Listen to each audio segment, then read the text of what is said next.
নমস্কাৰ বন্ধু বান্ধৱীসকল, আমি আজি আহিছিলোঁ পৰশুৰাম কুণ্ড চাবলৈ। পৰশুৰাম কুণ্ড অৰুণাচল প্ৰদেশত আছে আৰু এই লোহিত ডিষ্ট্ৰিক্টত পৰে।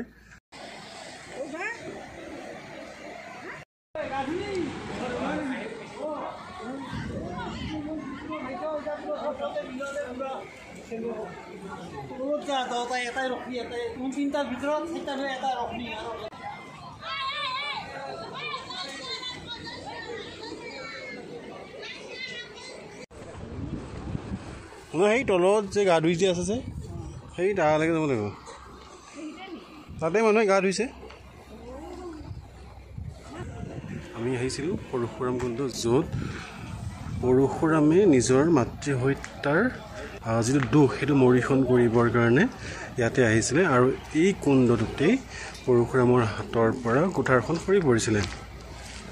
গতিকে বলকচোন মানুহসকল, চাওঁ পৰশুৰাম কুণ্ডত কেনেকুৱা হয় আৰু হিষ্ট্ৰীটো এবাৰ জানিবলৈ চেষ্টা কৰিম।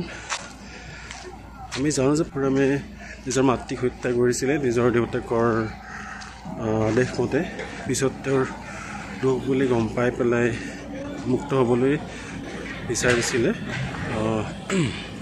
পিছত তেওঁ নিজৰ দুখটো মুক্ত হ'বৰ কাৰণে ইয়াতে গা ধুইছিলে আৰু খুটাৰখন সৰি পৰিছিলে।